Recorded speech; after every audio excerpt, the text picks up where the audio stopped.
My fiancé hid a secret child from me for 2 years, so I walked out. Filed an annulment, and she still tells people I just vanished. I'm a 29-year-old guy, and up until a few months ago, I thought I had life figured out. I'd found her, the person I was ready to grow old with. Her name was Lily. She wasn't flashy or loud. She was the kind of woman who made silence feel warm. We met at a small cafe after a rainstorm, both reaching for the same napkin, laughing awkwardly. It sounds cliché, I know, but that's how our story began. From that day, everything felt easy. She loved reading on rainy days, cooking late at night, watching old movies with subtitles. All the small things I never thought anyone else cared about. She'd call me her calm in the chaos, and I believed it. When she looked at me, I felt chosen. We'd take long walks through the park, talk about how we both wanted kids someday, and dream about a small house near the water. She told me once, her voice trembling slightly, "I wasn't ready to love anyone before you. You're the first person I feel safe with." That line stayed with me. Safe. That word meant everything to me, because I grew up in a house where safety was rare. Lily didn't talk much about her past. I didn't push. She said it was complicated, and I respected that. Everyone has ghosts, right? I thought her silence was just another layer of her mystery. When I looked at her, I saw someone who'd been hurt but chose love anyway. If you'd asked me back then, I would have said I'd found my forever. I didn't realize I was just walking deeper into a lie, one built so perfectly. I didn't even see the cracks forming beneath my feet. 2 years after that rainy afternoon, I proposed. It was at the same cafe where we met. I'd reserved the back corner table, surrounded it with fairy lights, and had her favorite vanilla latte waiting. My hands were shaking so badly, I nearly dropped the ring box. But when I got down on one knee and asked, "Lily, will you marry me?" she burst into tears before I could even finish. She said yes between sobs, whispering, "I've never felt this safe before. You're the only person who's ever really seen me." Everyone clapped, and I swear in that moment I believed the universe had finally rewarded me for being patient. Her friends hugged her, my mom cried, and for a while, life felt like a movie ending in a perfect fade-out. But then, reality started creeping in, slow, quiet, and uncomfortable. There were late-night calls she'd step outside to take. I'd hear her say, "Not now, please," or "I told you I can't talk about that." When I'd ask who it was, she'd smile softly and say, "Just a family thing." Don't worry. A few weeks later, she started getting family emergencies that always seemed to happen right when we were planning wedding details. One time, she canceled our venue visit, saying her aunt was in the hospital. Another time, she said she had to visit her mother, but never let me come along. I tried to rationalize it. Planning a wedding was stressful. Families were complicated. I told myself, love meant trust, even when it felt uneasy. Still, sometimes I'd catch her staring at her phone with that faraway look like she was living in two worlds, and I only existed in one of them. I brushed it off. Love makes you blind, but I was about to learn just how dangerous that blindness could be. Moving in together was supposed to be the start of everything good. It's the next big step before marriage. We spent an entire weekend packing boxes, teasing each other over who owned more useless stuff. The apartment smelled of new paint and coffee. Everything about it felt like a blank page waiting for our story. That's when I found it. I was unpacking a set of drawers she'd brought from her old place, small, antique, with one drawer that stuck a little. When I finally yanked it open, something slid out and hit the floor. A framed photo. It was Lily, younger, hair shorter, holding a toddler on her lap. She was smiling at the child, like the whole world existed in that moment. For a second, I just stared.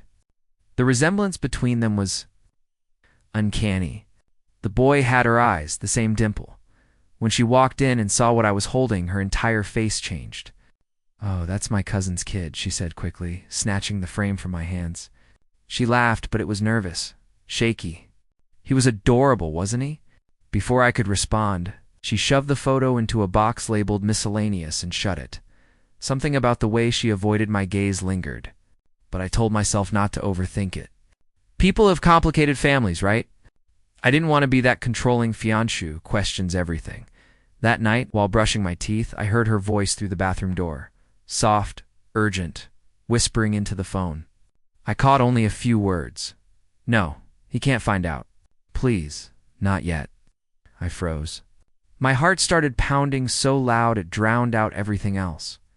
When I stepped out, she was in bed, pretending to scroll on her phone like nothing happened, and for the first time since I'd met her, I didn't feel safe. A few weeks later, Lee suggested I'd visit her hometown with her, said it was finally time I met her extended family. I was excited. Maybe this was her way of opening up, showing me the world she kept so private. The drive was long, but I remember how the sun flickered through the trees and how she hummed softly the whole way. For once, everything felt normal again. When we arrived, her family greeted us at the door with polite smiles, but there was something off. Their eyes lingered on me a little too long, like they were studying me, measuring something. The house smelled of cinnamon and wood polish, the kind of old comfort that usually feels welcoming. But here, it just felt staged. At dinner, conversation flowed awkwardly. Her parents were courteous, but guarded. They'd ask about my job, my childhood, then glance at each other before changing the topic. It was like I'd walked into a play where everyone knew their lines except me. Then, during dessert, it happened. An older woman, I think she was an aunt, smiled warmly and said, "Your son looks so much like you did at his age." The room went dead silent. Forks stopped clinking. My head jerked up. "I'm sorry, what?" I asked. Lily's laugh was immediate, forced. "Oh, Aunt Carol. You must be thinking of someone else. He doesn't have any kids." The woman blinked rapidly, her face reddening. "Oh, right. My mistake." The tension hung thick, and conversation limped on. That night, I asked Lily about it in the guest room. She smiled tiredly, kissed my forehead, and said, "Small towns. People mix things up." But as she turned off the lamp, I could still see her eyes wide open, staring into the dark, and that's when I realized whatever she was hiding. Everyone here already knew. It happened a few nights after we got back from her hometown. The silence between us had become heavier, the kind that hums in the air even when no one's speaking. She said she was just tired from the trip, but I could feel something pulling her further away every day. That night, she took her phone into the bathroom as usual before her shower, but left it on the counter this time, screen still lit. It buzzed once, then again. I don't know what made me look. Maybe it was instinct, maybe desperation, but the message glowed on the screen like a bullet aimed straight at my chest. "Aunt May, did you tell him about Noah yet?" My stomach dropped. My hands went cold. Noah. The name echoed in my head like an alarm I couldn't shut off. When Lily came out of the bathroom, towel wrapped around her hair, I couldn't stop myself. "Who's Noah?" I asked. My voice came out to calm, the kind of calm that hides a storm. Her expression changed instantly, from confusion to panic to anger. "You went through my phone?" she snapped, her tone sharp enough to cut. "I didn't go through anything," I said, holding my ground. Your screen lit up. I saw the message. She crossed her arms, eyes blazing. "Unbelievable. You think I'm lying to you now? After everything?" I wanted to explain that I wasn't accusing. I just wanted the truth, but she was already grabbing her keys. "You're paranoid," she spat. "You just ruined our trust." The door slammed before I could respond. I sat there for hours, staring at that one name on the phone screen, replaying every red flag I'd ignored, the photo, the phone calls, her family's reactions. "Did you tell him about Noah yet?" By morning, I wasn't sure if I was more scared of what she'd tell me, or of what she wouldn't. I didn't sleep that night. I couldn't. Every time I closed my eyes, I saw that message flashing in my head. "Did you tell him about Noah yet?" The clock hit 2 a.m., then 3. The apartment was dead quiet, except for the faint hum of the fridge and the storm gathering outside. My mind wouldn't stop spinning. Who was Noah? Why did she react like that? By 3:30, I opened my laptop. It wasn't about invading privacy anymore, it was survival. I typed her full name into Facebook, but nothing came up. Then I remembered she'd mentioned once that her friends used to call her by her maiden name. So I searched that, and there it was. A profile with her old last name, untouched for years. The cover photo was a blurry sunset, but the profile picture froze me. Lily, hair shorter, cradling a baby boy. His name was in the caption, Noah, my world. I clicked through the posts, hands shaking. There were photos of birthdays, bath times, her smiling beside a crib. The comments were full of heart emojis, and you're such a great mom. The timestamps told the story. The last photo was from 3 years ago. That was before she and I ever met. My chest tightened as the truth crashed over me. She hadn't just hidden a part of her past. She'd erased an entire child from her present. I whispered his name aloud. Noah. Like it would somehow make this make sense. Who was this woman sleeping in my bed every night, promising forever while carrying this secret? Was anything she said real? Or had I just fallen in love with a version she created for me? Lightning flashed outside, throwing her empty side of the bed into light for a split second. That's when the words hit me, quiet but devastating. I didn't love Lily. I loved her mask. By morning, I was numb. The rain hadn't stopped since midnight, the kind that feels endless, like the world's trying to wash something away. I sat at the kitchen table with my laptop open, the photos staring back at me. Every image felt like a punch to the chest. When Lily walked in, still in her robe, she smiled faintly. Did you even sleep? No, I said flatly. I was too busy meeting Noah. Her face went pale. The mug in her hand trembled before she set it down slowly. What? What are you talking about? I turned the laptop toward her. Your old Facebook? Your posts. The baby, your baby. She stared at the screen for a few seconds, then covered her mouth, sobbing. I was going to tell you, she said through tears. I just didn't know how. I wanted to believe her, but something inside me cracked. Didn't know how? We've been together for years, Lily. We're planning a wedding. My voice rose without meaning to. You hid a child from me. She wiped her face, shaking her head. Please listen. I had Noah when I was 23. His father left. It was the worst time of my life. I didn't tell you because I didn't want you to see me as damaged. Her words didn't bring sympathy, only disbelief. So you built a relationship on lies to protect your image? She whispered. I was waiting for the right time. I swallowed hard. Where is he now? Her silence was deafening. Finally, she whispered, he lives with my parents. I visit. When you think I'm gone, it broke me in a way I can't describe. This wasn't cheating. It was something deeper.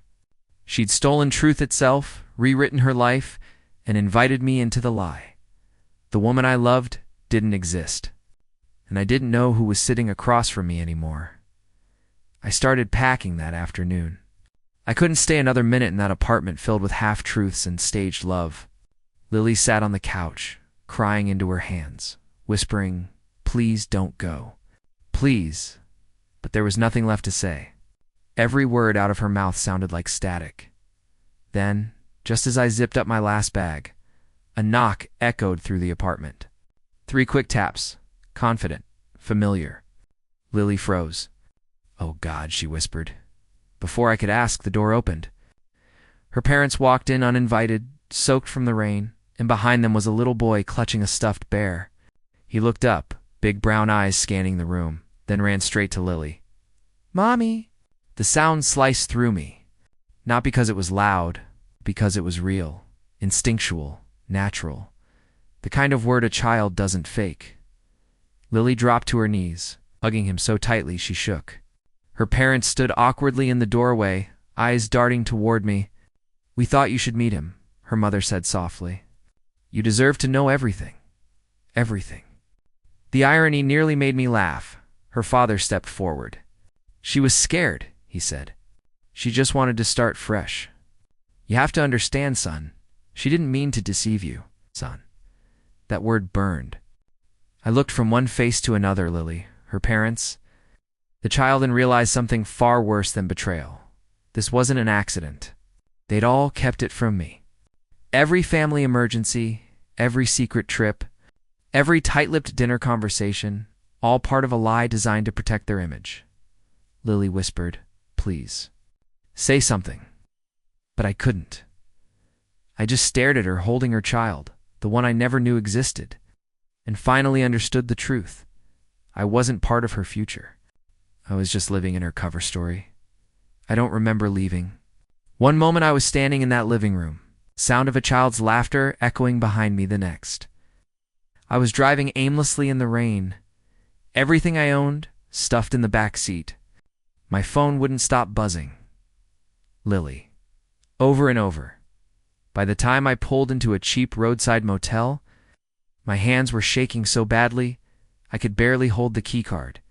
The room smelled like cigarette smoke and bleach, but it was quiet, finally quiet. I sat on the edge of the bed and stared at my reflection in the TV screen, wondering how the hell I got here the next morning. I called the wedding planner and canceled everything. The venue, the catering, the band, all gone in under an hour. My chest tightened when she asked, "Should I tell Lily as well?" I just said, "She already knows." That's when the messages started turning vicious. "You're heartless. You don't just walk away from family. You're ruining our son's future." Our son. Those words made me sick. She was rewriting the story, bending reality to make me the villain. Then came the posts. She uploaded photos of us smiling, holding hands with captions like he left without saying a word. Sometimes love isn't enough.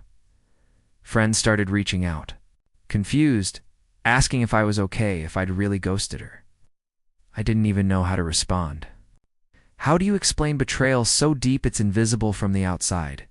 I scrolled through her feed late into the night, watching her spin the narrative, painting herself as the abandoned fiancée, the devoted mother who'd been wronged. That's when I realized I hadn't just lost her. I'd lost my reputation, my peace, the version of myself that still believed in honesty. And for the first time, I didn't cry. I just went numb. I didn't plan on fighting back. Honestly, I just wanted to disappear, let the noise fade until no one remembered my name. But when one of my friends, a paralegal, heard what happened, she said something that stuck with me. "You can't heal while you're still being blamed." That's when I called a lawyer. Sitting in that cold office, I told the whole story. Every red flag, every lie, every photo, every post. The lawyer listened quietly, taking notes. When I finished, he leaned back and said, "You have grounds for an annulment. Fraud, specifically. She entered this engagement under false pretenses." Fraud. The word felt heavy yet freeing. It wasn't about revenge anymore. It was about reclaiming what was stolen from me, the truth. Over the next week, I built my case. I saved screenshots of our conversations, the Facebook photos, her posts accusing me of abandonment. I even documented her text messages. It's the ones where she'd alternate between apologies and manipulation. One voicemail began with sobbing, "Please, I'll do anything. Don't throw away what we built." Another came hours later, her tone cold, "You'll regret this. Everyone will know what kind of man you really are." It was emotional whiplash, the same cycle that kept me hooked for years. But this time, I didn't bite. When my lawyer filed the paperwork, I felt something I hadn't felt in months. Control. For once, my life wasn't dictated by her emotions or her lies. Healing, I realized, doesn't always start with forgiveness. Sometimes it starts with boundaries.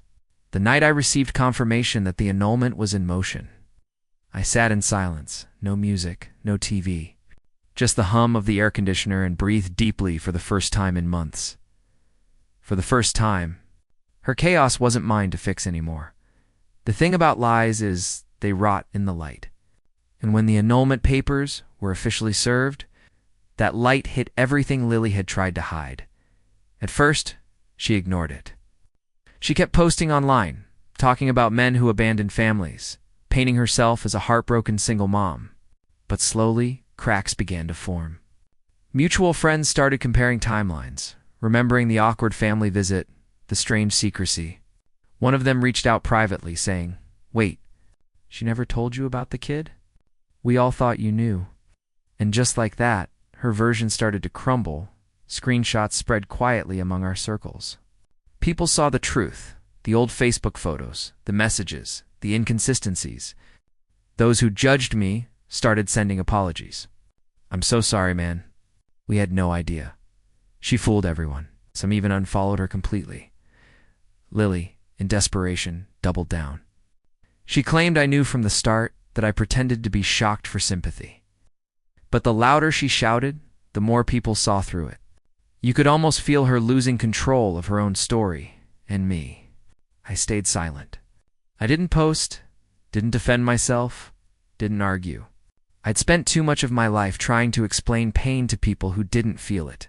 Now the facts were doing it for me. One night, got a message from her cousin, the same one who'd accidentally slipped at dinner. It said, "You didn't deserve what she did. I'm glad people finally know the truth." I stared at the message for a long time, then closed my phone. Because that was it. Not revenge, not victory, just peace. The woman who built her life on deception was finally trapped in the one place she couldn't lie her way out of. The truth. It's been 8 months since everything fell apart. I live in a new city now, smaller, quieter, with a coffee shop that knows my order by heart. My apartment overlooks a park where kids play after school, their laughter echoing through open windows. Funny how life brings you face to face with the very thing that once broke you. Only this time, doesn't hurt. Therapy helped. At first, I didn't even know what to say. I just sat there, hollow. But my therapist told me something that stuck. Betrayal isn't just about losing love. It's about losing the truth you built your life around. She was right. Lily didn't just lie to me. She took away my ability to choose what I was saying yes to. That's the kind of wound that doesn't bleed, but it scars. Still, I don't hate her. Hate keeps you chained to the past, and I've lived there long enough. What I feel now is something closer to pity for someone, so desperate to be seen as perfect that she buried her own truth to keep up the illusion. Sometimes, I imagine how different life could have been if she'd just trusted me enough to be honest. But then I remember, people who lie like that aren't protecting you. They're protecting their reflection. I've rebuilt slowly.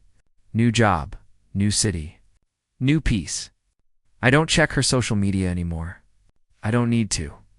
The silence I have now is louder than all the chaos she left behind, and when people ask what happened, I tell them the truth, not to shame her, but to remind myself that survival doesn't always look like revenge.